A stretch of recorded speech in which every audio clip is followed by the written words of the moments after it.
Okay, let's start off our long-term high conviction. We're going to start off with FISV. FISV came out with their earnings. They beat on the top and the bottom line. And not only did they beat on the top and the bottom line, but on the conference call, they were asked the question, could you reaffirm to us your growth projections of 7 to 9%? They haven't changed. And the management said, we're very, very, very well positioned. We're very well positioned. And absolutely, they believe that 7 to 9% is possible. And they're very excited about moving forward. The excitement wasn't fairly reflected in their tone because it was boring as hell. I felt like falling asleep like 3-4 times. I had to listen to it twice. The tone from management was horrendous. It was just very, very, very tiring. But what they said is more important than how they sounded. And they said that they reaffirmed the 7 to 9% growth, internal growth rate. They'll continue to buy back, roughly $3 billion worth of stock. And they'll continue to do M&A, which historically they've had a good return on invested capital prior to COVID. So as we move forward, that should improve.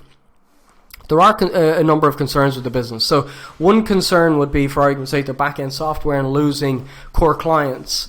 They said that they did lose one client last quarter or the quarter before. No, it was last quarter. That's why it dropped. But they said that looks like it's it. And there are definitely concerns regarding the back-end software for merchant banks. But as of right now, it's a very sticky business and it's very expensive to swap out. So an awful lot of merchant banks, they don't really swap out that software. So as of right now, I'm looking at the business and I think it's a fabulous opportunity. What's interesting is the 13F filings recently came out, and right around when we started building out a much bigger position, Seth Klarman, Baupost Capital, started to scale into FISV. So that gives me a little bit of conviction as well. Warren Buffett obviously is a world-renowned value investor, and Warren Buffett says the only value investing book that he has on his desk is Seth Klarman's book. So that'll tell you an idea of the valuation of the company. Our portfolio is like a mixture of Bill Miller and Seth Klarman. Not that we're copying these people, but it just so happens that we invested around the same time. We're starting to see in hindsight. And the reason why I like that is because certainly with Bill Miller, he's a value guy, but growth is very much a consideration. So you look 2 weeks ago, he comes out and says that Bitcoin mine, I only seen it, no, it was yesterday or the day before, Bitcoin miners look very attractive. Not your typical value investor would talk about Bitcoin miners, but Bill Miller will. Baupost Capital are very much Charlie Munger, Warren Buffett style, and they're investing in companies like FISV. Why? Sticky, barriers to entry, sticky revenue, barriers to entry, reasonable growth, fair price. Everything is stacking up. I really like the business. Personally, could I be wrong? Absolutely, but that's why I didn't put 100% of my money into FISV. I put a portion of my capital. It's one of my bigger positions, about 6.5-7%. It's one of my biggest positions, but it's not too big that it will cripple me if I'm wrong. And I do think that there's probably a double on the upside. When I do a DCF, it's coming in somewhere around 60% with very conservative numbers. So I think we can absolutely exceed that. So where we are at the moment from a chart perspective is, it looks like we completed off a 5-wave structure on the upside, followed by 3, 3, and a 5-wave structure on the downside.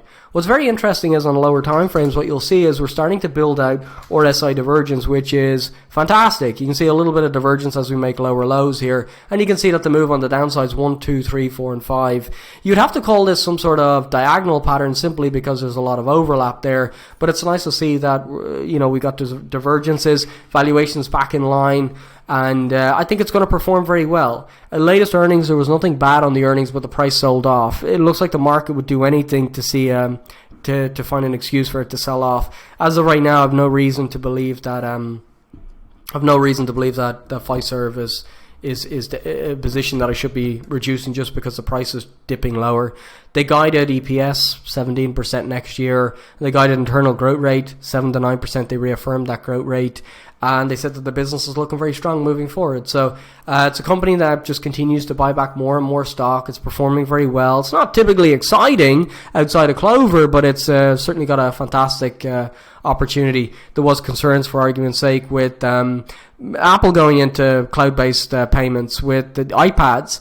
Then you're going to have a look at pricing and whatnot. But I think as of right now, Clover is still a business that's scaling quite quickly in a growing market. So we'll see how it plays out. But as of right now, the competitive advantage that FISV has is the M&A activity. They force their products on those businesses, which increases the return on invested capital. So it's not going to be a case where Apple come out with a business and all of a sudden everyone's going to swap from Clover to Apple's iPad simply because essentially FISV own those businesses, so they're not going to make an executive decision, let's move away from our own product and use Apple. It's just not going to happen. So it's not the case that all of their growth in Clover comes from M&A, but a lot of it does.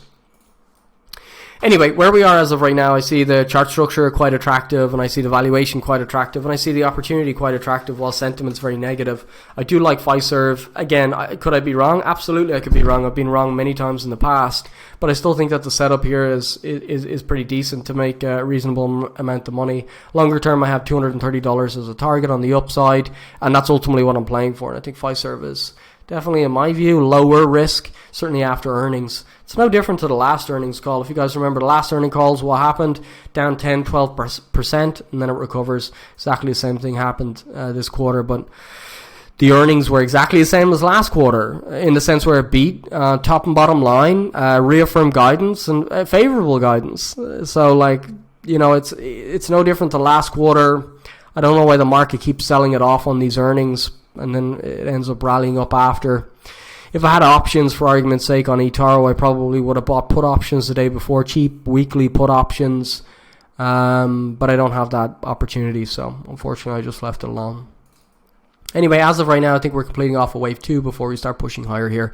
AMZN stock. Next up, we have Dropbox, and Dropbox is more a play on its valuation. It's just a very cheap company, very, very, very cheap company. If you exclude out stock-based compensation and all of the intangibles that could be considered as expenses, Dropbox is still generating, I think it's around 8% unlevered free cash flow yield. Very, very, very attractive valuation, and free cash flow just continues to grow like this. Even though price action is pushing higher, no one really wants to own it yet. I think that'll change. Revenue is very sticky, growth is very consistent.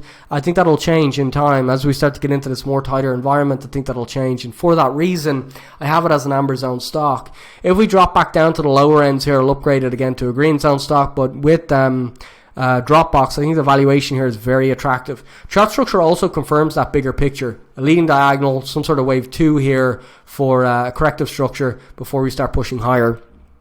I see Dropbox, it's one of my biggest positions, as you guys know, but it's more driven by valuation. 1 year from now, do I think it's going to be higher, significantly higher? And the answer I have is yes. 2 years from now, do I think it's going to be significantly higher? And the answer that I have is yes. And so I look at its current valuation relative to the opportunity, and of course I want it to be one of my bigger positions. I can be speculative with, for argument's sake, CleanSpark, and if CleanSpark pays out, I get, 8-15% performance on my entire portfolio if it pays out. The rest of my capital I want to be consistent. Companies that are consistent, like, for argument's sake, Dropbox, and that's why I'm very content with it. So as of right now, near term is a little bit murky, valuation is very attractive, longer term I think valuation wins out, and I think we perform very well. It's interesting that, on this drop here, we lost Elliott Management. Paul Singer dropped out, but we got Seth Klarman of Baupost Capital, so it's very interesting. I don't know if that's a good thing or a bad thing, but Seth Klarman bought into both Dropbox and FISV more recently, which is two companies that we certainly like. And Seth Klarman's no fly-by-night type guy. He's a guy that Warren Buffett holds so highly that he keeps his book on his desk. So where we are right now, AMZN stock, very attractive company. I think there's going to be plenty of upside from here. Next up, we have Walgreens. Chart structure is a little bit sort of confusing. I would be an awful lot more bullish if this broke down in 3 waves, but it looks like it could be almost broken down in a 5-wave structure, which means the general direction of the trend is lower in the near term. I've sold out of Walgreens simply because I looked at companies like Overstock, like CleanSpark, like a couple of other positions that we increased within the portfolio of Facebook as well. I look at those at a longer term outlook, and I think to myself, there are better opportunities at those valuations relative to Walgreens. And we've been afforded those opportunities because of the recent market action. So that's why I closed out of Walgreens, not because my view on the company's changed. I just think that the returns could be better elsewhere. As of right now, I have this as a red zone stock because I like the valuation. I would have it as an amber zone stock if the chart structure broke down in 3 waves. So I think that there's a little bit of a risk that this here could be a wave 1, this here could be a wave 2, 3, 4, 5. This here ends up being some sort of 3, and 5 wave structure for a wave 2 before it pushes higher. That is a little bit of a risk. That's a little bit of a risk for right now. So That's why I have it as a red zone stock. If it broke down here to a lower low, I would increase it to an amber zone. But for right now, there are a couple of risks, such as the chart structure. But the valuation looks attractive, and over the long run, I think it'll perform very well. And that's why I'd be okay with an amber zone stock, or with a red zone stock. For right now, red zone, if it got cheaper, we could use that as an opportunity to build out the position to an amber zone. Next up, we have GoPro. Structure of GoPro is, it's very bullish, bigger picture, very bullish. Valuation of GoPro, bizarrely cheap. Bizarrely cheap in the sense where enterprise value is $1 billion. It's expected to hit about $130 billion in free cash flow. So it's a company that's spitting out free cash flow. Nobody wants to own it except myself and a couple of others in our group. But this is a company that had a massive turnaround. And on the latest quarter, the most important takeaway in my view was simply that you've seen a beat on the top line, a miss on number of units sold, and a miss on average selling price, which means that the churn is very low on their software, which means that the profitability should continue growing. Even though they only sold, let's say, 1 million cameras and they were guided 1.1 million, each of those cameras went out the door with a free subscription for their software, and we already know the churn is very low on that software, so it's probably going to be recurring revenue. A big portion of that will be recurring revenue next year. And that's the most important takeaway that I have, is that they're able to build out their revenue streams, and the churn is very low, very profitable. So longer term, they're beating in terms of the software sales, which is fantastic. And that's what I think an awful lot of people are missing. This business is very much diversified now, and I think it's very undervalued. Very, very, very undervalued relative to the optionality on that cash flow. They've agreed to buy back $100 million worth of stock. I think that they should have just done a levered buyback. $500 million at today's valuation, because it's just bizarrely cheap. And that would pay back longer term. It would pay back hugely longer term, because they could service that debt over 8-10 years. They would only need to borrow about $200 million of debt. They don't have any debt on their balance sheet, so they have $300 million in cash. They would only need to borrow $200 million, and over 10 years they could finance that very, very, very easily with the free cash flow. But they'd be sucking up half of the not half, about 40% of the shares today at today's valuation. So you think about it, in 3-4 years the company would just be ridiculously profitable in terms of earnings per share based on today's cost basis. That's what I would have done anyway, because the share price is very low. But if the company see like there's other opportunities like acquisitions and whatnot, go for it. I mean, as of right now, I think there's a lot of optionality on that cash. I have it as a red zone stock simply because on lower time frames we might get another opportunity to buy at a slight lower price, in the sense where this here could be viewed as some sort of A, B, and a C, a wave 1, a wave 2, 3, 4, and 5, to a slight lower low down around $8, at which point I will probably use that to buy a little bit more. As of right now, it's a red zone stock for that reason. On a slight lower low, I'll upgrade it to an amber zone, maybe even a green zone, because it's getting a little bit bizarre how cheap this company is, and I'll definitely be bringing down my average cost. When we're looking at the bigger picture structure, the wave 1 is completed. Price action corrects in two different ways, either a sharp decline or a long drawn out correction. After a big rally on the upside, this here is consolidated, but the valuation at today's price is just bizarre. It's looking like a W, X, and Y as of right now. It could be an A, B, and a C if we make a slight lower low, but anyway, in and around here I think it's a great valuation. If we got down below $8, I'm going to increase my exposure in GoPro for sure. And I think that would probably hammer out a lower low, put in RSI divergence, and set up a fantastic rally out the other side. As of right now, red zone, I'll upgrade that to maybe amber or green zone in the not too distant future, once we get a clearer picture on what's happening with price action. Okay, next up we have Southwestern Energy. So with Southwestern Energy, this is performing very well despite the massive volatility in natural gas. And for me, it's a little bit of a challenge, because those hedges obviously need to re-hedge their natural gas price, and there will be a favorable sort of tailwind at $4 versus where they hedged it at $3. But I just, I worry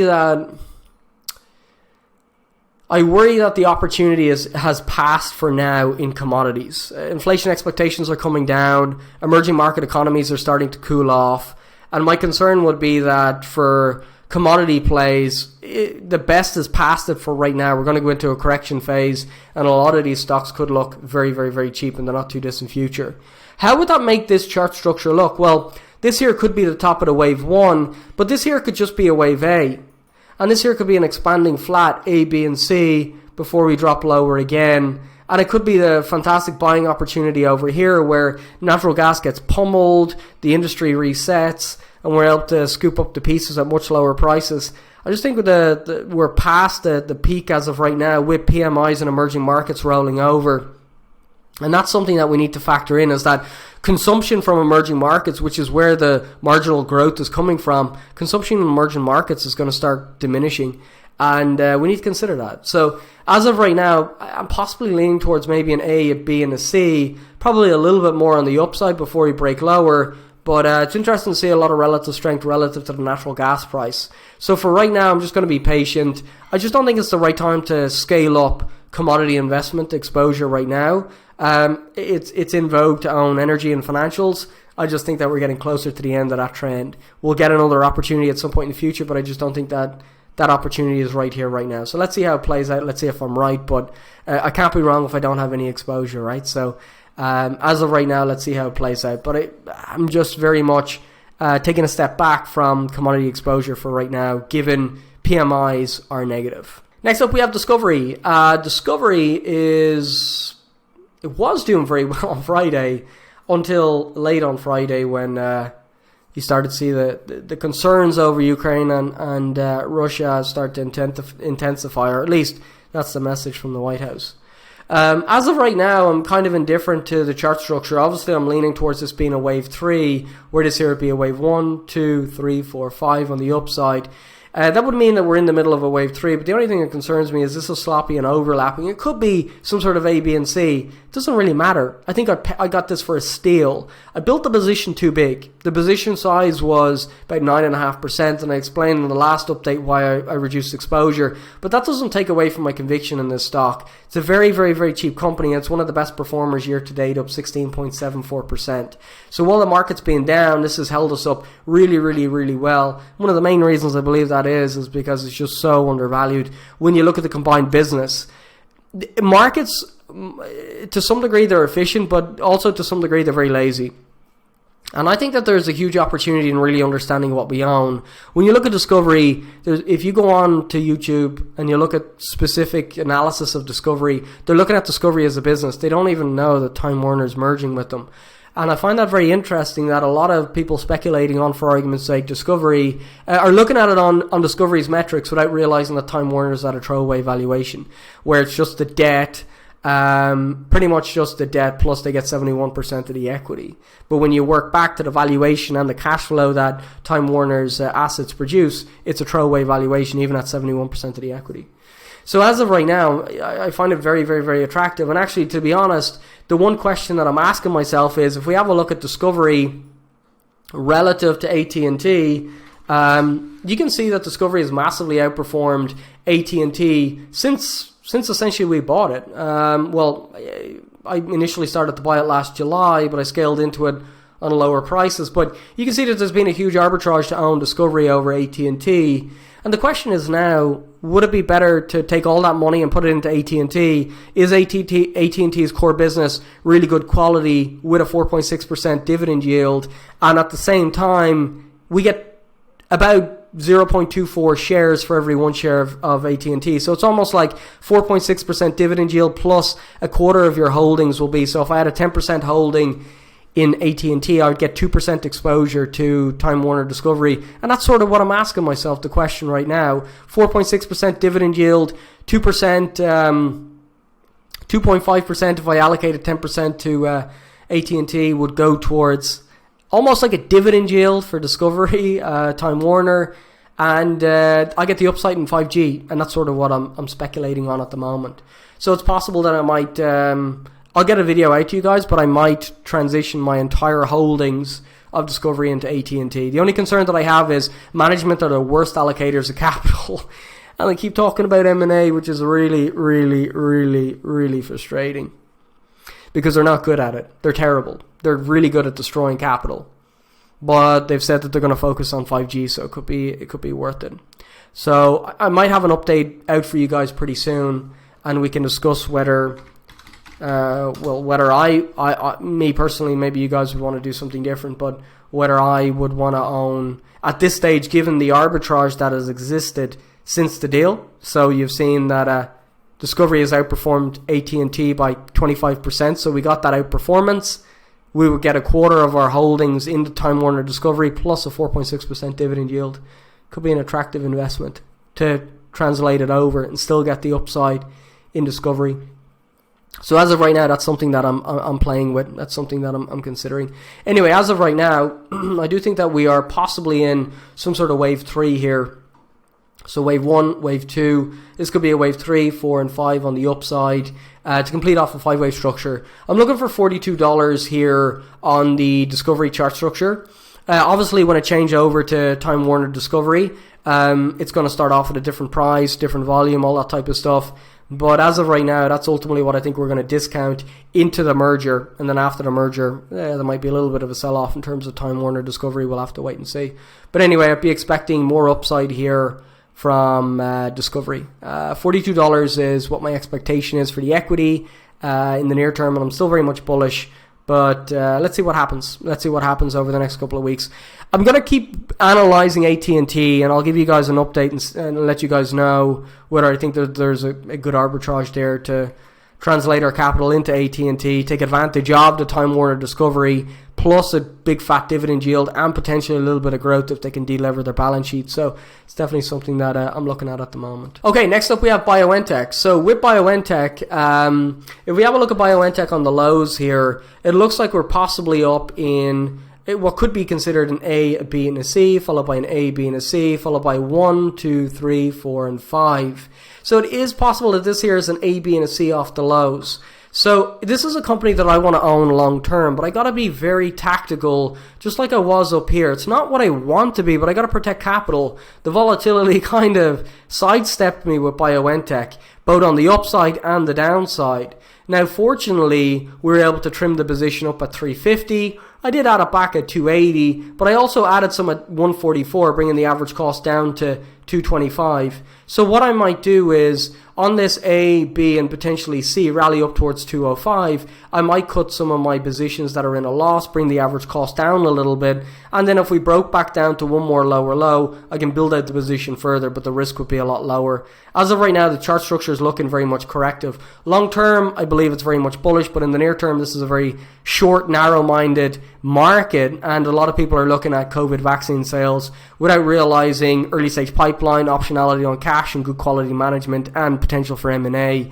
I just think it's a very short-sighted market, and for that reason, I just got to be a lot more tactical. I did get caught a little bit offside by the amount of volatility that we're seeing in BioNTech, but look, you learn as you move on, but it's just very important to manage those risks.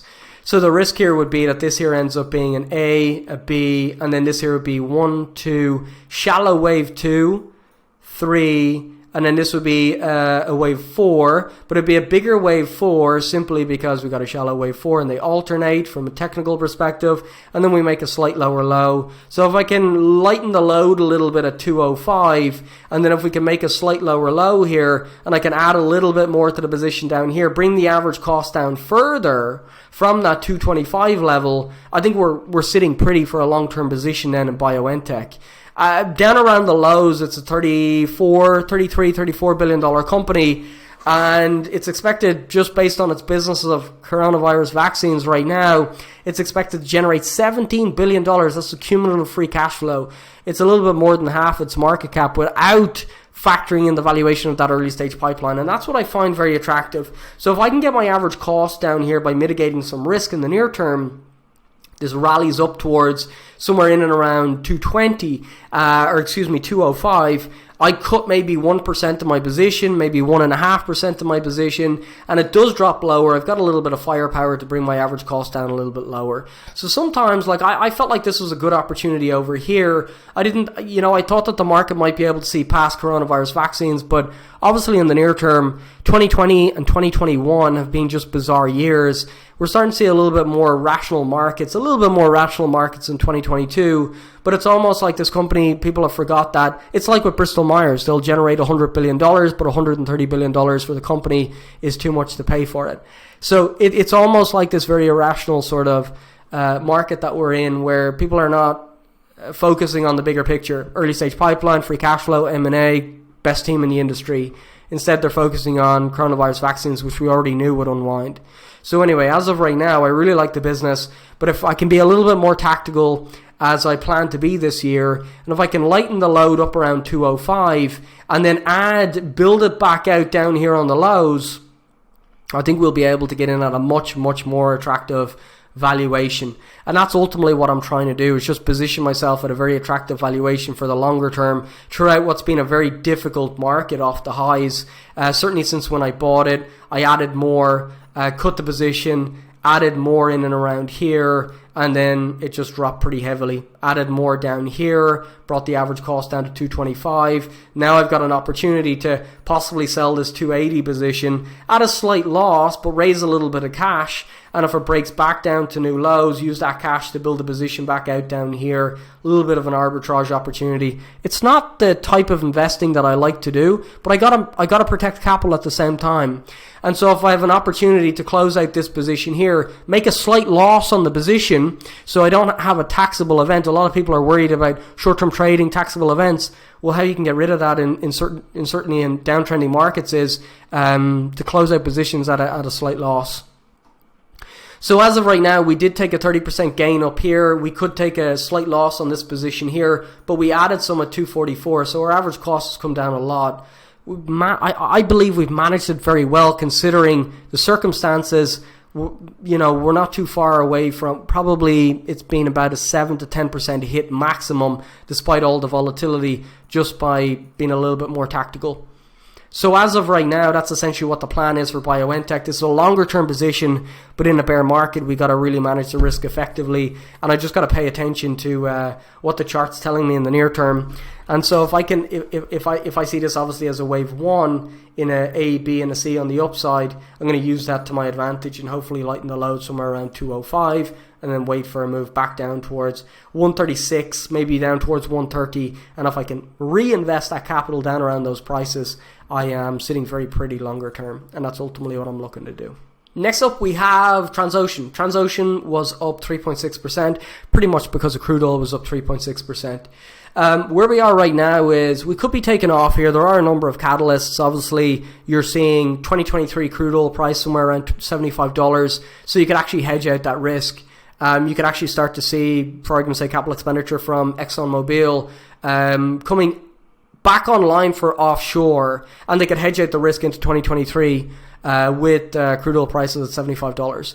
So as of right now, I can see an opportunity where even if crude oil starts to cool off, these guys would be able to enter into long-term contracts over the next couple of years. And they'd be able to generate free cash flow quite considerably at today's prices. A lot of people are not expecting day rates to push higher, but with fears over, for argument's sake, war over in Ukraine and Russia, crude oil prices obviously were up 4.6% on Friday, and obviously that concern could obviously drive more capital flowing into crude oil as sort of like, I don't know why people would flow into crude oil, speculation really. But because the prices are pushing higher, it leaves a fantastic opportunity for a company like Transocean to sort of position themselves in long-term contracts.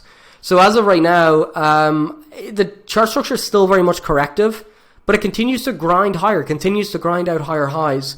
I'm currently up on my position ever so slightly. I added to it over here.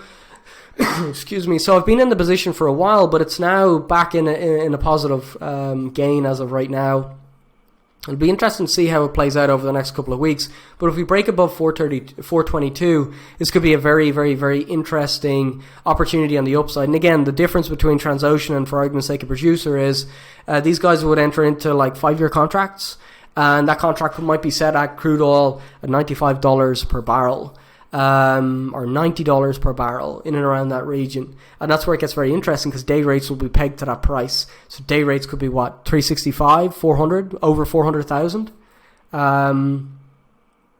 It's currently at 375, so over 400,000 possibly. Free cash flow expands quite considerably, and of course you've got the residual value of the company being more than double what the current equity is. So as of right now, I see plenty of opportunity here still in Transocean. It's a small position, and I'm quite happy to hold on to it. And it's possible that it continues to push higher and buck the trend with crude oil rolling over because of the nature of its business. As of right now, I have it as an NA stock. It's kind of an ugly chart pattern, but fundamentals are still very solid, and that's why it sits in the chart, or it sits in the portfolio. I'm not too concerned about the chart pattern as of right now, but It's definitely something that I'm watching very closely, and I'm excited about it. It's one of these asymmetric type returns, 5 or 10x on the upside versus what, 20, 30%, maybe 40% on the downside. It's good risk to reward for the size that we put into it. So just being patient as of right now. Next up, we have Regeneron. So Regeneron, I don't know if we're set to really take off. Like, I don't think this is obviously going to move on concerns over in Ukraine and Russia or anything like that. I don't think this is the type of asset that would move off of that. But at the same time, you got to look at some of the headwinds. It's a very cheap company, but over the past couple of weeks, you've seen some headwinds. Their antiviral cocktail obviously didn't get approval from the FDA. A partnership between Regeneron and Sanofi for a specific drug had been pulled from the FDA as well, so the optionality on that's gone. There's been a couple of headwinds. It's still a very cheap company. I'm not doing anything with my position. I still really like Regeneron. It's still pretty close to the highs. It hasn't really done anything wrong, but it's definitely a position in the portfolio where I think it could probably pull back a little bit deeper. So I'm looking at it and I'm wondering, is this some sort of W, X, and then an A, B, and a C for a wave Y? Possibly. Could we get back down to those lows of 600, slightly below 600? Possibly. Am I worried about that? Not at all. But it's just something to be aware of. And that's sort of why I like technical analysis using Elliott Wave. It's more to give me give me a different frame of mind. Looking at price action, okay, there's a possibility that we correct. Is it something that I'd be concerned about that would hit my P&L by X amount? Yeah, I'm going to be perfectly fine with that because I know a year from now it'll be a little bit higher. So with the TA on Regeneron, it's possible that we push a little bit lower. It was actually up over 3% on Friday. The chart structure is a little bit murky in the near term. If we broke back down to about $600, it really wouldn't bother me at all. I might even actually scale a little bit more into it, but for right now, Regeneron's still one of the bigger positions in the portfolio, and I'm just quite happy to leave it. I think Regeneron's a good quality company, and I still think it's undervalued. So for right now, just being very patient with Regeneron. Next up, we have Cameco Corporation. So Cameco reported this week, and what ultimately caused a big jump, it was up 13% on the day. I still have half a position. I didn't build it out any further because I'm still unsure as to whether the next phase of the bull market for uranium is underway. But what actually drove the share price higher is two things. I believe two things. The first thing was obviously they increased their dividend yield by 50%, and it's not a very big dividend yield anyway, but that gives us an insight into their conviction that things are turning around.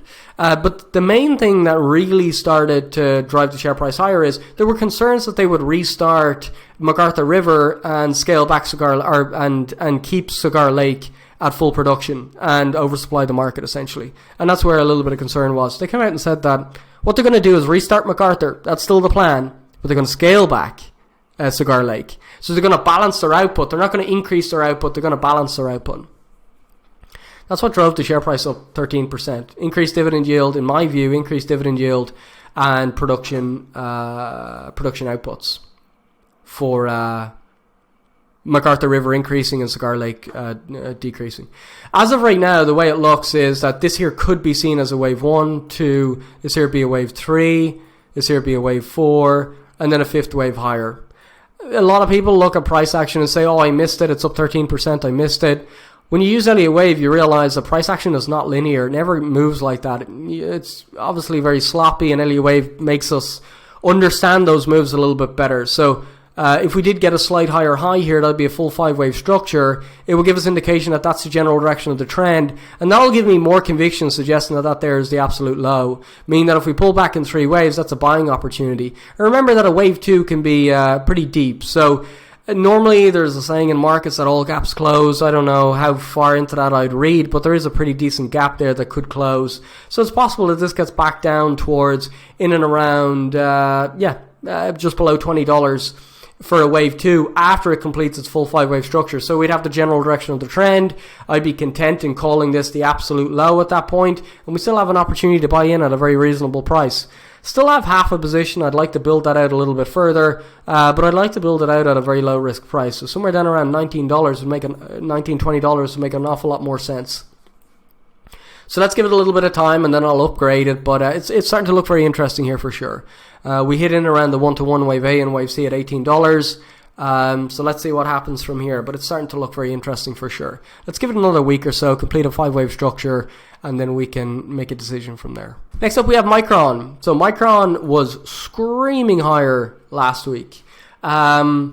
We had originally called this, from a technical perspective, 5 waves down, 3 waves up for a wave B, and we're expecting a C wave on the downside. Normally it's C wave, A and C would be of equal proportion, and so what we'd be anticipating would be roughly 1-to-1 wave A and wave C, down towards $72. Pretty decent haircut from where we currently are. The reason why I lean towards that is simply because this is a 5-wave structure on the downside, followed by 3 waves on the upside. If we go into lower time frames, however, this could easily be seen as a 5, 3, and this here could be 5, which could be our A, B, and our C, which completes off right there. And then this could be the start, this could be an A, B, and a C for a wave 4. So it's not clear cut that it's a B wave right now. I still like the opportunity. That's why I'm not doing anything with my position. Even if it goes from $89 down to $72, I'll probably use that to buy some more because I already rebalanced the position. But when I look at Micron longer term, it still looks like a fabulous opportunity, trading closer towards 3 times book, which is about $160 on the upside. So I still think there's a double on the upside, not too far away from a double on the upside from here, and that's ultimately what I'm playing for. As of right now, I see this as an A, B, and a C simply because this was down on 5 waves, but I could be wrong. Elliott wave gives us a guide, gives us a little bit of insight, and if this does break back down towards $72, I just hope that I'm smart enough to build back up the position. For right now, it's an NA stock, I've no view. If you guys are a little bit over heavy, a little bit overweight, this is not a bad area to rebalance your portfolio. I sort of rebalanced Micron over here already, so I did miss the last little bit on the upside, but I was able to raise a little bit of cash, and that's ultimately all I really care about. So as of right now, I've rebalanced. I'm sitting in this position. It's possible that we get down closer towards $72 for a wave 2. Next up we have Nokia. So I've done an update publicly on the YouTube channel for Nokia. And as you can see, it's broken down in 3, 3, and so far it looks like possibly a 5-wave structure on the downside. It is also possible, however, that this here is a wave 1, 2, 3, 4, and 5. And the reason why I say that is simply because this here looks like it's up in 3. So it could be a W, X, and Y, where this is A, B, and C with a 5-wave structure on the downside. But the bigger picture here is that it's corrective.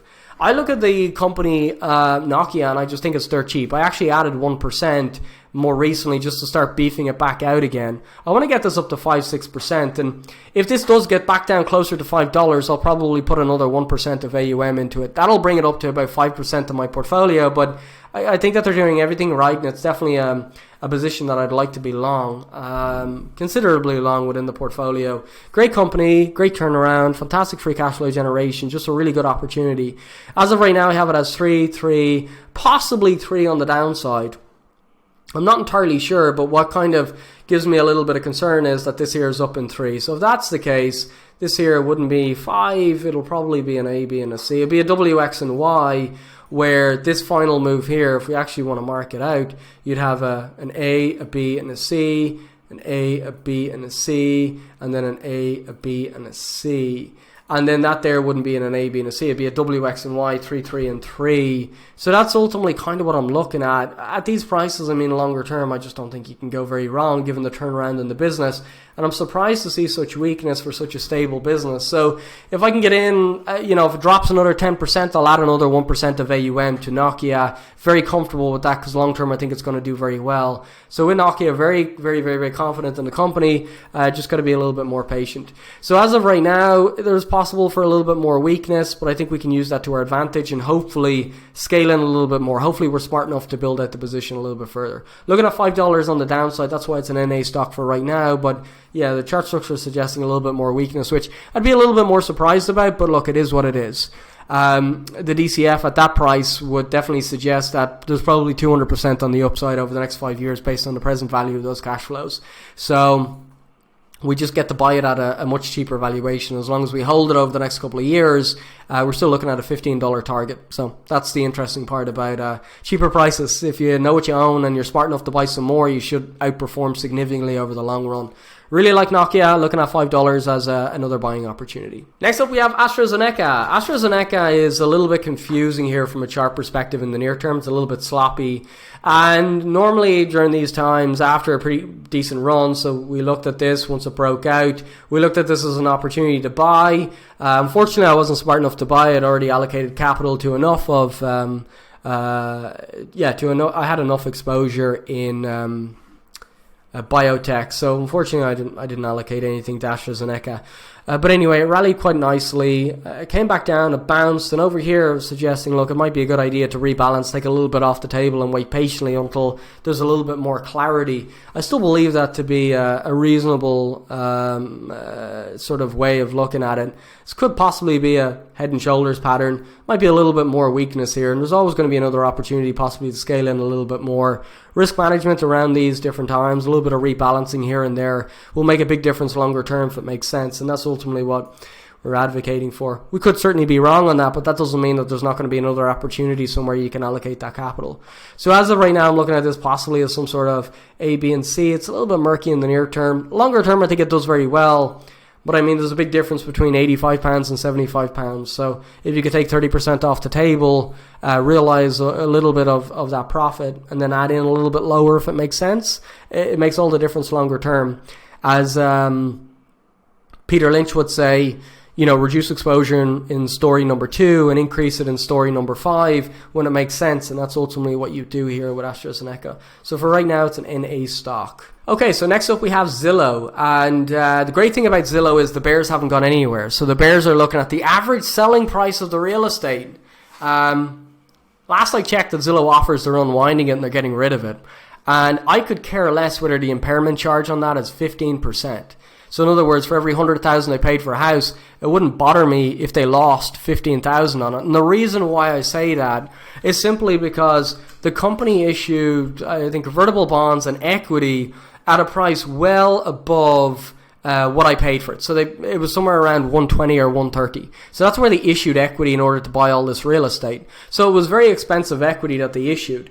And then when the share price starts to drop lower, they still have the same number of outstanding shares, but they're buying back stock down here at a much cheaper valuation, number one. And number two, the residual value of that real estate is about 90%. So they're actually looking at getting out of the deal. They literally sold their stock at 120, bought real estate, and the stock price has gone down like greater than 50% from there. They bought real estate. They're selling the real estate, and I think it's down 6%, something like that. And so ultimately, they're looking at getting out at a net neutral cash position. And so to me, that's a tremendous success. I don't care about Zillow offers. Anyone that's focusing on Zillow offers hasn't got a clue what their business model is. People are still comparing it to Open Door. Not even the same. Not even close. Zillow is a business that owns the top of the funnel with 70% of their traffic going to their site. And they're expecting that they're going to be able to, over the next 4 years, they're going to be able to increase the transactions from 3% to 6%. Is that going to be difficult? Absolutely not. I'll tell you why. 70% of the traffic go to their site first and foremost. And secondly, there's no real online exposure to do digital real estate. So it's only a new sort of segment. Although it's an old industry, it's only a new kind of segment. And Zillow have all of the footfall. So if they can improve their user experience, use a partner network essentially, rather than have Zillow offers, if they can utilize those and they can work with estate agents through their flex business, why can't they double that? Of course they can. In fact, I believe that in 10 years they'll have greater than 10%, possibly greater than 15%, because as of right now, if they can really improve the user experience, it's the only game in town, because that's where all the attention is. That's where the eyeballs go, is Zillow. So when a lot of people are saying, well, I'm not sure if they can hit their targets, I look at it and I say, I think they'll exceed those targets because they have all the footfall. It really comes down to the user experience. And they've been making the right acquisitions in terms of design and user experience, in terms of talent, high-grade human capital, essentially. Very excited about the company. So they've guided $5 billion in EBITDA at a 45% margin. Flex as of right now is only 40%, so they've guided $5 billion in revenue with a 45% margin, which gives you $2.25 billion. My average price is 73, not 74, it's 73. I don't know why that's there. It's 73 and something. It was It was at my price anyway. My average price anyway, $73.02. That's what my average price is, I think. So that's an $18.5 billion market cap. So I'm paying $18.5 billion for what was originally close to $1 billion in EBITDA. I'm discounting $2.25 billion into 2025 right now, which is an 8.2x multiple. That to me is extremely low for a company that is expected to grow at 39% year on year. And that's going to moderate for sure, but it'll probably moderate somewhere closer to like 20%. So you got to ask yourself, what would you pay for a business in 2025 that's doing $2.25 billion, probably growing at 20% year on year? You probably pay 25 times that, right? Maybe 25 times EBITDA because it's growing at 20%. So if you look at, so if I paid 8 points, so if I go 25 divided by 8.2, multiply by the price that I paid, which is $72, that gives you a target on the upside of about $220. Now into 2025 over the next 4 years, I think that's something like a 26% compounded growth rate for context. So although I was a little bit early and I got crushed initially, if they execute on this plan, I'm going to significantly outperform the S&P 500 over the next 4 years. And the worst is in the rearview mirror because Zillow Offers is now gone. So while everyone's panicking, I just want to buy more. That's the way I look at it. Because I know what I own and I think the risk to reward is pretty good here. That's why I added over here at 54. That's why I added at 72, 54, and at 49. Because I know what I own, and it's a company that's significantly under-earning. There are concerns, for argument's sake, that Facebook is over-earning. And that's why you're seeing margins compress and share price sell off. Well, over the next couple of quarters, if it comes out that Zillow is under-earning, well, then the share price is going to start appreciating quarter after quarter as they beat estimates. Because the current estimates for 2025's EBITDA is $1.3 billion. And the company are guiding almost $1 billion more than that. So there's an awful lot of upgrades still to come if they start executing on that plan. And I think they can. And that's why I got involved in this company in the first place. So if you have a look at the lower time chart structure here. So let's just start from over here. We have 5 waves up off the low. We have a pullback here for a wave 2. And as it started to push higher here, that's where I added. It was about $49. I added a little bit more. Got a little bit sloppy here. Some sort of A, B, and C for a wave 2. And then we shot higher on earnings, up as much as 20%, 21%. Then we then pulled back in 3 waves before we pushed higher, which I think is a wave 1 in the 5-wave structure for this wave 3. So I think there's still more upside still to come. But again, we're focusing on the long term. It's a company that's under earning that I think is very cheap. So I look at Zillow and I think that I paid a fantastic price. Some people look at me, I bought this in September, so I'm only invested in this 4 months. Yes, I'm down. It's one of the biggest positions in my portfolio, but come back to me in 2025. And if the management meet their expectation, I've made 26% compounded over those 4 years. 5 years, over 5 years. I've assumed 5 years holding period. It will only be about 4.5. It'll be close to about a 30% compounded growth rate for me. So I think that there's incredible upside opportunity here from Zillow. And by the way, that target, $220 million, doesn't factor in the $750 million in buybacks. So as of right now, fortress balance sheet, fantastic cash flow, under earning, huge optionality and growth, in my view, still to come for the company. So I'm very excited about this. It's not a company I'm even remotely concerned about whatsoever. Very content with Zillow. So as of right now, I still think we're in this wave 3 of a 5-wave structure on the upside. Once we complete off this 5-wave structure, we pull back in a 3-wave pullback, obviously. I'll build out my position a little bit further, but I still think there's plenty more upside still to come yet.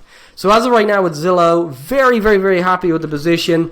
Will I manage the risk a little bit better, rebalance here and there and build it out on when it gets cheaper and cut a little bit on the highs? Sure, but I will keep a core position.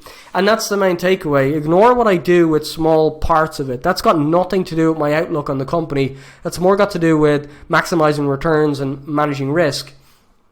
My view would be that this is a company that can run up to 220 into 2025.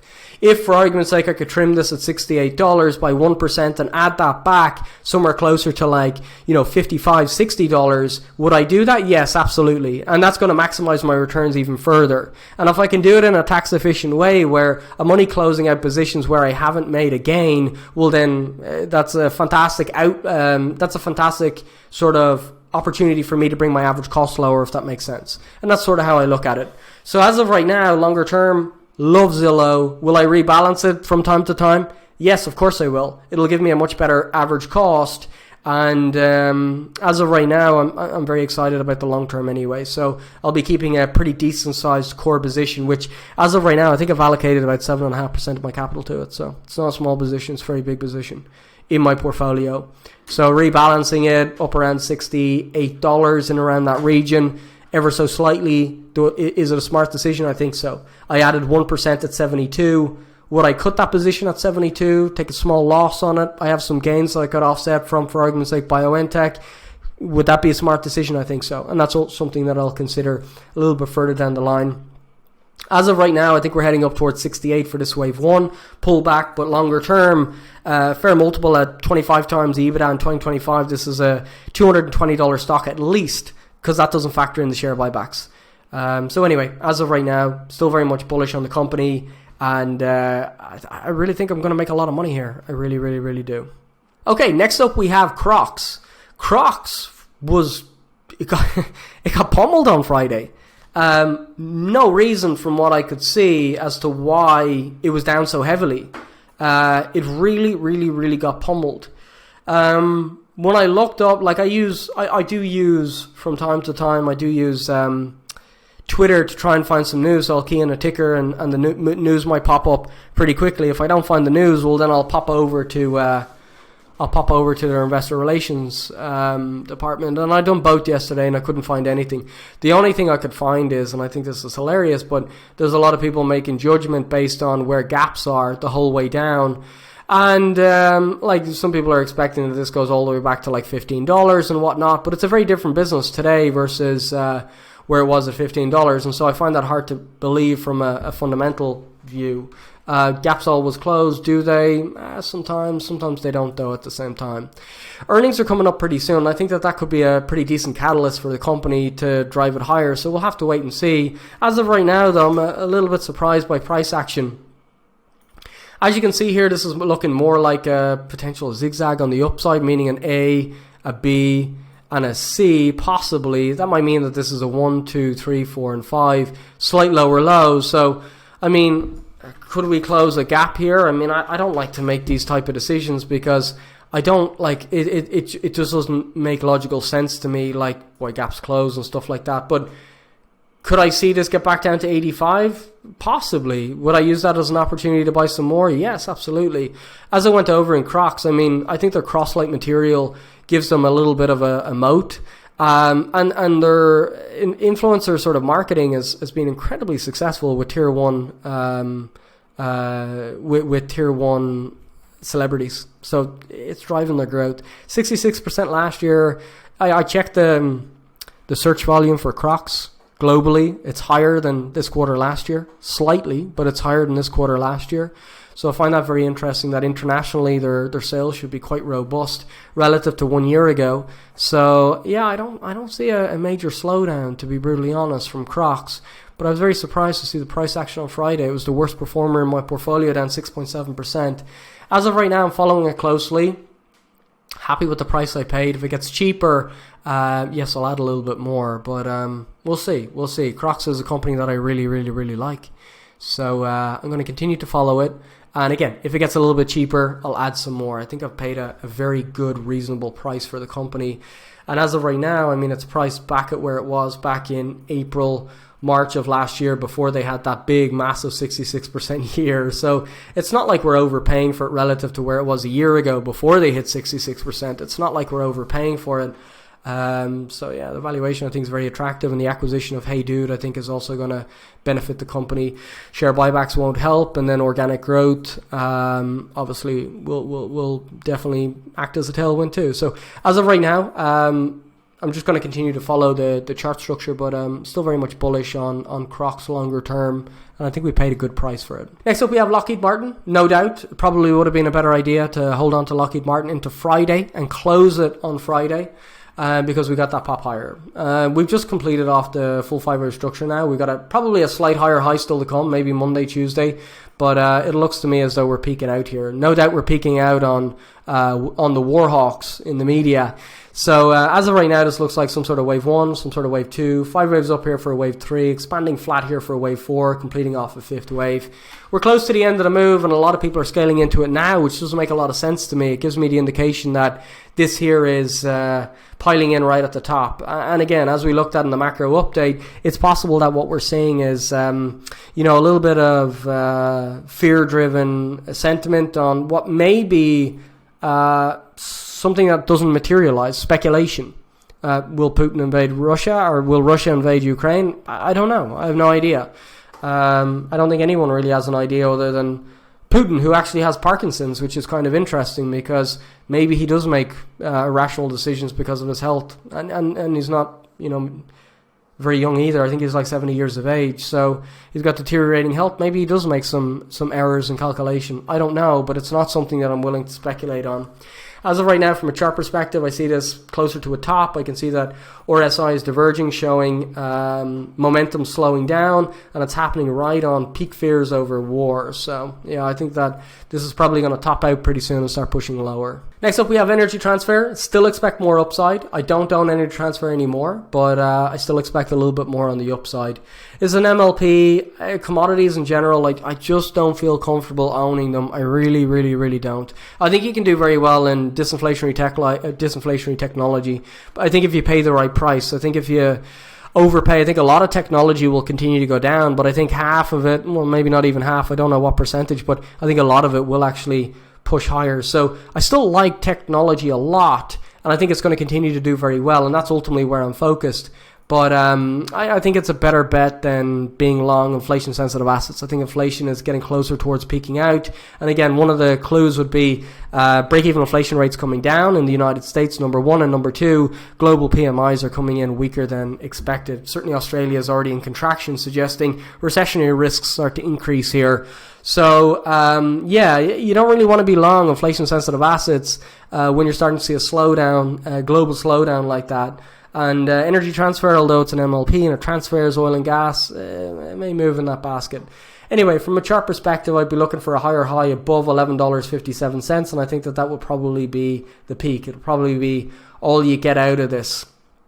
Very grateful for the run. I got into this in September, October, back in 2020, and I held on to it for most of it. I collected, 10, probably 15% in dividends, and the equity appreciation was in excess of 60%. So I'm very, very, very happy with the returns. In fact, the equity returns, I'd say my average cost, my average exit, about 70%, somewhere in around 70%. I'd say I averaged about $9, so I got 70%.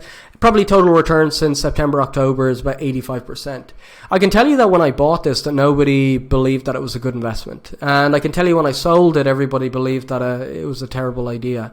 And I might be a little bit early, but it's not I can see a different world shaping up now 18 months later, and I'm quite grateful to make 85% and quite grateful to also move on to the next investment. So with energy transfer, I do think there's a little bit further on the upside, about 15% or so, but I think we're getting closer towards the end of this move. Next up, we have Palantir.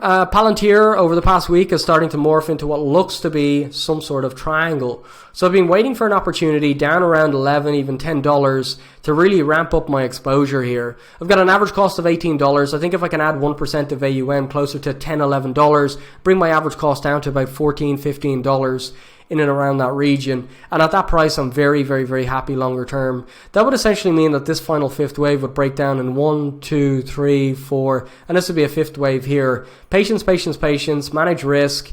Not a popular decision ultimately to cut half of the position, but at the same time, you got to take a cue from the noise. And it's not necessarily that I knew it was going to sell off. It could easily have just jumped 10, 20, 30%. But given what happened with Lockheed Martin, FISV over small, nuanced details, I was concerned that we might get a bit of a sell-off. with Palantir, and ultimately getting out somewhere closer to $27, $28 has definitely made a big difference to the portfolio. I have started to add some back, and if I can get in at $11 and bring my average cost down to $14, $15, I think I'm really, really, really well set long term in this position. So yeah, I'm being patient here. It's looking like a triangle. One more slight lower low and I'll upgrade this to possibly an amber zone, because valuation will be below a forward PE of 50, and I think that that's very attractive for a company that's growing at 35% compounded over the next 5 years, which is yeah, it's very attractive. The ultimate PE will be below 20, which I think would be very low for a company like Palantir. So I think I can make a lot of money in this stock for sure. Next up, we have Amazon. Amazon, you know, people are still talking about their e-commerce business as though that is the opportunity, but I think it misses the forest for the trees. It gives the rest of us an opportunity on the long side. As of right now, we're calling this here a truncated fifth wave. So this pop higher here would be your wave 1, followed by an A, a B, and a C. A little bit more correction. Amazon's one of the biggest positions in my portfolio, so I won't be adding any more to it. I just don't see it as the best opportunity as of right now. But I can see a move down closer towards maybe 2,970, possibly in and around 3,000, in and around that region, to bottom out here for a wave 2 before more upside. Very much bullish on Amazon longer term, and I think although I paid 3,300, I still think I got in at a fantastic price. A little bit more weakness is expected here, but the opportunity, in my view, is getting closer. It's getting a little bit more attractive. So as of right now, quite happy with Amazon. Just being patient for right now in anticipation for possibly 2,900 to 3,000 on the downside. Put in a low and then a reverse higher at that point. So next up we have Bristol Myers. Bristol Myers continues to push higher. Now Bristol Myers is a company that nobody wanted to own because of patent cliffs without recognizing the present value of cash flows. Present value of cash flow, so 50% of the cash flows will disappear if that revenue from those patents disappear. They've got about 50% of the revenue at risk. Before those patents are a problem, they'll generate 100 billion. We paid 130 billion. So you get 50% of the revenue plus 100 billion in free cash flow for 130 billion. I think that is an absolute steal, and we have optionality with Myocardia. Myocardia is a company that they bought for 13 billion, and it's a phase 3 drug that once it scales up, I think it's going to generate significant amounts of cash flow for the business. So as of right now, there's a huge amount of optionality with the company, and it's performing very well, and we're back up close to the highs. As of right now, I think we're in a wave 3 of wave 1 after a very shallow wave 2. Finally, this is starting to pay off. My only concern is I added a little bit more here. I just don't know why I didn't pile in here. And I was talking about it, but I never did it. And that's the mistake that I made, is when a stock gets very cheap, I'm guilty because I looked at it and I thought to myself, Jesus, maybe there is something wrong here, without really trusting myself, because there was a lot of negative sentiment towards the company. So I got to do better for myself as well. I got to look at it and say, Rob, what does the data say? Does it say buy more or does it not? And it said buy more, but I never bought more. So hopefully I'm a little bit more focused next time it comes around. Anyway, as of right now, it's performed incredibly well, up from $53 up to $66. So fantastic 20% plus run off those lows, and it doesn't look like it's stopping up here just yet. I think the company's worth north of $120, and that's what I'm playing for, but I'm just grateful to see it's starting to perform now. So I'm just going to sit tight. I've got a position, set it and forget it. I'm up on that position. My average cost is something like $60, $61. So it's great to see the position finally in profit, and just gotta let it run at this stage. As of right now, very content. 3.5% dividend yield, share buybacks. Advanced share buyback, 5 billion. They've agreed to $15 billion in buybacks. I think that's going to continue long term. Company's in great shape in my view, for sure. As of right now, in a stock, set it, forget it, let it run. Okay, next up we have Overstock. And Overstock, I just kept buying this. I know some of you guys probably were raising an eyebrow because I just kept buying it, and you're probably thinking this guy is going to die on this hill as Overstock continues to get lower and lower and lower. And to be honest, there was a point where I was saying to myself at $39, $40 where I was like, Jesus Christ, Rob, this is already $39. Am I sure? And I'd go over it 1, 2, 3, 4, 5 times. I'm like, yeah, I'm definitely sure. And that's what gave me the confidence just to keep adding to it. I wanted to double my position from 2% to 4%. And I started to do that around $54, which I felt was undervalued for the e-commerce business, and Mid-EC Ventures was free.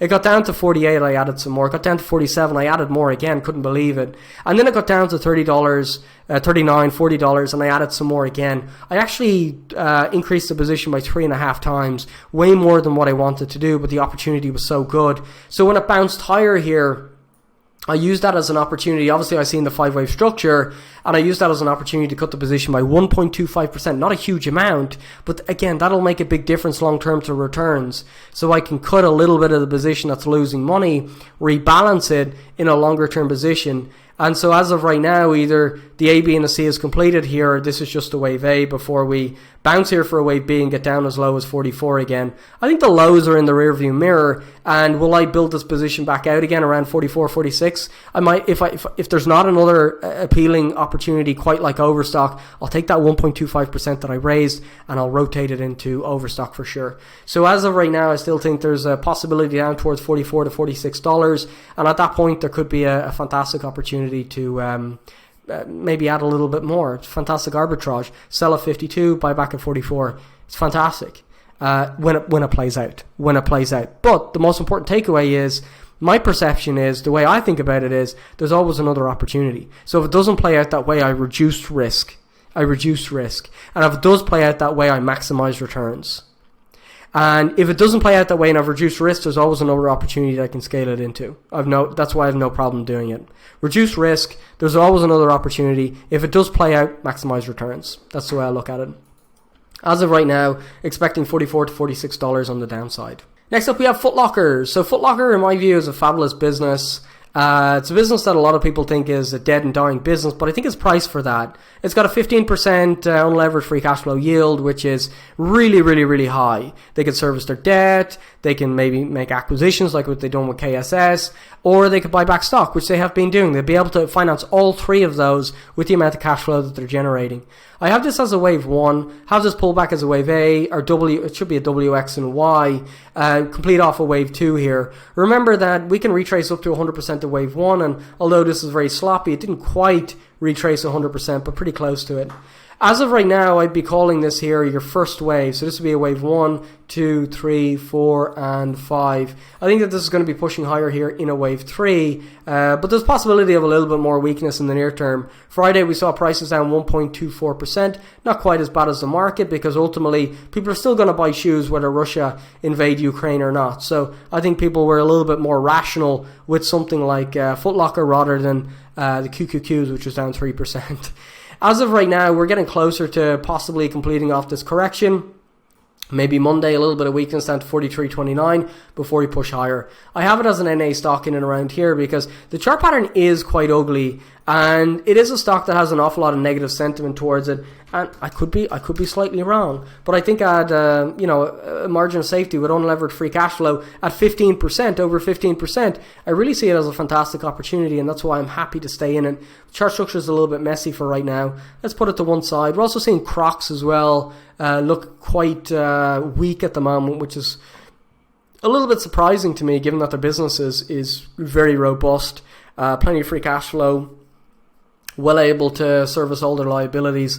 Yet the market just doesn't like it at the current valuation. So we'll see once that sentiment changes. I don't have any sort of catalyst to see sentiment change. I just have a business that I'm very happy to pay for at its current valuation. And I think CROX is in a very good place longer term as well. So with Foot Locker anyway, it might be a little bit more weakness, but I'm still forecasting more upside from here. So let's see how it plays out. But for right now, still very much bullish on Foot Locker. Just got to be patient in the near term. On the flip side, we've got CROX that looked very weak. We've got Foot Locker that's performed okay. We've got Tupperware that's just knocked it out of the park. Very unsuspecting. I don't think anybody expected this, not even me. I expected that you'd see a trend higher in Tupperware. I didn't anticipate 30% on the upside inside a month. And you can say that, oh, it's because Bill Miller is pumping Tupperware. Bill Miller has been talking about Tupperware for the last several months. That's what put it on my radar, and that's why I looked at it. And that's why I got in at $14.60, is because I heard Bill Miller talking about it. So the idea that this was all just because of Bill Miller is nonsense. It's just sentiments changing towards these type of companies. Maybe the probability is starting to improve or whatnot, or somebody's looking to take a little bit more risk in a company like Tupperware. But it's not Bill Miller coming out. I was kind of joking about that on Twitter. Bill Miller's been talking about this for weeks, if not months. And that's what allowed me to analyze the business and see if it was a good opportunity, because I looked at the chart structure and I was like, maybe something's there. Let me have a look at the company. And I really liked what I saw. And I was able to get in at $14.60. And then from there, it's delivered 30% on the upside. So, yeah, I don't think it's entirely driven by Bill Miller coming out and liking the stock. As of right now, when we have a look at the chart structure, we have a wave 1 in. We have a wave 2 in. We have 1, 2, 1, 2, 3, 4, 5, 4, and 5 for a wave 3. Sideways consolidation for a wave 4, fifth wave higher. We haven't completed the 5-wave structure. This is a 4% weighting, I think, in my portfolio. If we can get up somewhere closer to $24, you guys guessed it, will I rebalance? Absolutely. I'm going to be a lot tighter this year with my investing and trading and managing positions, simply because everybody keeps comparing my results to the S&P 500 over a 2-3 week period. So I have to make it undeniable. I have to work a little bit harder, and I have to maximize those returns to silence the critics. So yes, I want to be a little bit more tidier. I want to rebalance positions, maximize returns where necessary. So taking a position from 14 up to 24, would I take 30 to 50% off the table at that point? Absolutely. Rotate it into another opportunity that looks a little bit depressed and maximize returns that way. So that's ultimately what I'm looking for. Somewhere up around $22 to $24, I'll cut the position by 30 to 50%. Wait patiently. If this is all of a wave 1, we get a 3-wave pullback, I might even build out the position further. But as of right now, that's what I'm looking for. 5 waves on the upside, an opportunity then to reduce, reallocate, and be patient. As it corrects, like what we've seen with Overstock, if it corrects, I'll be able to scale back in. And that's ultimately what I want to do. I want to look at essentially maximizing returns. Now, I will be taking a tax liability because I got in at such a good price. But you have to look at all the other positions that are rebalanced. So you got to look at, for argument's sake, Overstock. Lost money on Overstock's rebalancing. I will probably lose money on BioNTech and have lost money on BioNTech rebalancing. I will probably, or I've lost other money on, for argument's sake, Discovery closing out positions a little bit higher. So I have those to offset the gain that I would make in Tupperware. So my realized return by rebalancing this position is going to be a lot lower than what you think, because I've already closed out an awful lot of losers in other positions. So you can see how it balances out. So I won't take a massive tax liability.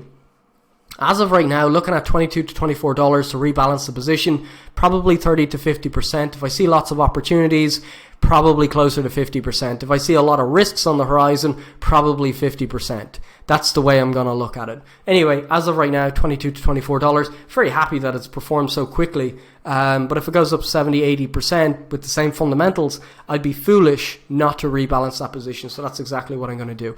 Again, looking at $24 on the upside, rebalance, that'll be a wave 1, pull back from there. I can build out the position again thereafter. Next up, we have Rio Tinto, and surprise, surprise, Elliott Wave is actually playing out quite well. Sometimes it's good, sometimes not so much, but it gives you a better idea of what really to expect. As you can see here, we have a wave 1, wave 2, 1, 2, 3, 4, 5, A, B, and C. 1, 2, 3, 4, 5. One more slight higher high at a time where everybody is filled up to the gills with commodity exposure. I think we're about to correct here, and this will be a pretty decent correction. It'll be a pretty decent correction off those highs, and so as of right now, I just don't think it's the right time to take sort of commodity exposure. So we could see, a pullback of 15-16% off those highs, and that's ultimately where you take a little bit more risk. Not right now. While everyone's piling in and jumping up and down, that's what makes me a little bit more nervous. When you see, for argument's sake, countries like Australia, where PMIs are in contraction, and they're one of the biggest exporters of iron ore and copper, and their PMIs are in contraction, there's a lot more risk out there than what a lot of people are assuming. So you're seeing the fundamentals really deteriorate. You're seeing the technicals really start to complete. So you're seeing RSI divergence here. You're seeing a final fifth wave complete here, possibly for a wave 1. It's not the time to start building out exposure in commodities, and so I'd be a little bit more precautious in and around here. So with Rio Tinto, it's an NA stock for right now. Let's see once it corrects down towards about $68. Next up, we have VALE. Same situation, extended fifth wave. Everybody wants to own VALE here, but the way I see it is this is completing off a 5-wave structure for that 5th wave. So in similar fashion, yes, this obviously pushed a little bit higher than what I anticipated, but I'm still expecting a pretty decent correction. From up around 1760 all the way back down to about 1380 and 1462. So as of right now, the expectation would be a little bit more of a correction on the downside. In and around here, this is not the time to build up commodity exposure in my view. It's the time to sort of scale it back. So as of right now, in a stock, let's see what happens over the next couple of weeks, but I would anticipate that there's going to be a little bit more weakness. Chinese real estate, it's not going to resolve itself overnight, but more importantly, if I look at Australia, I'm very surprised to see PMIs in contraction while commodities are going bonkers. Shouldn't happen when $200 billion of exports is coming from Australia. So that's something that you need to consider as well.